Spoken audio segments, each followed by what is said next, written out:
Monsieur le Président. I'd like to thank very much all the member states who took the floor.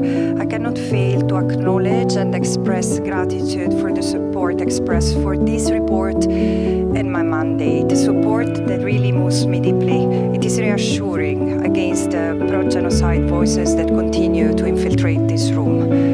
The apocalypse we are watching in Gaza reveals the unhinged inhumanity of this propaganda.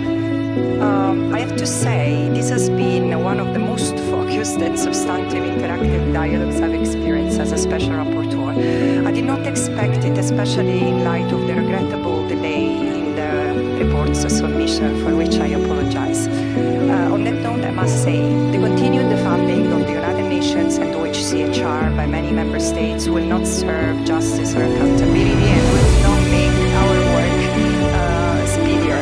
These cuts do not reflect a lack of needs, excellencies, but a shift in priorities toward rearmament. And this is alarming, and I sincerely hope that this course will be reconsidered and reversed. Now, going to the specifics of the question raised and considerations that triggered, failing to diagnose is failing to cure. This is not a conflict. This is not a war. It's not an escalation of violence. It is intentional ethnic cleansing, which is entailing genocide, war crimes, and crimes against humanity in the meantime. Second point is that failing to plan is planning to fail. I hear that the two-state solution is the only solution.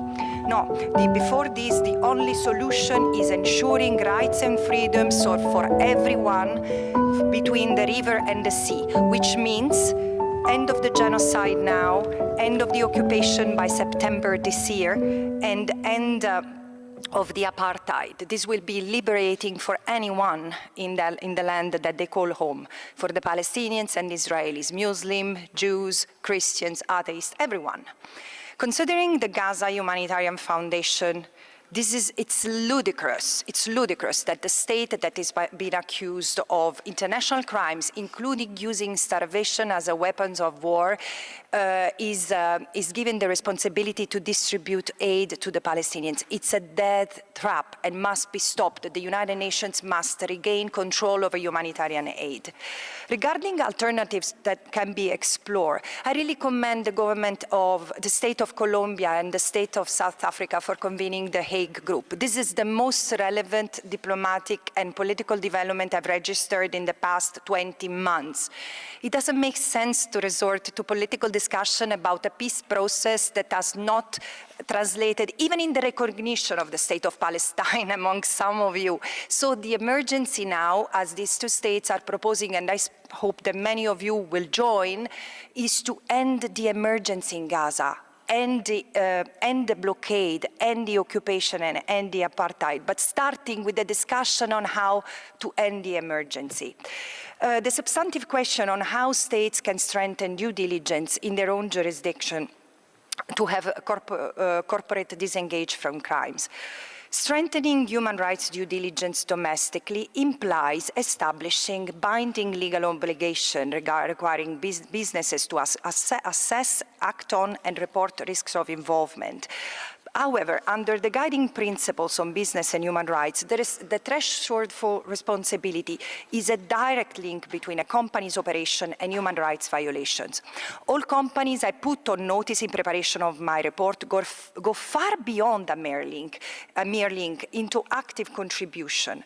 So the due diligence process must lead to action, and identifying risk is not sufficient. In the case of the occupied Palestinian territory, the violations are so grave, sustained, and structural that leverage is not just ineffective, it's meaningless.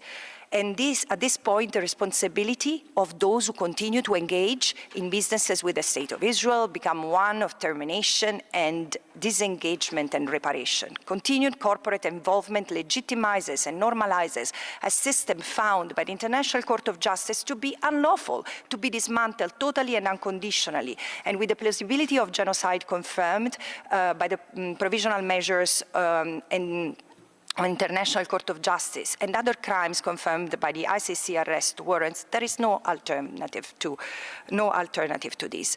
Corporations who stay involved with intent, knowledge, and purpose must be held accountable. I want to conclude with one remark. As with reckonings that followed corporate complicity in apartheid South Africa and Nazi Germany, the apocalyptic situation in Palestine poses a defining test. Can global markets exist without enabling and profiting from injustice and impunity?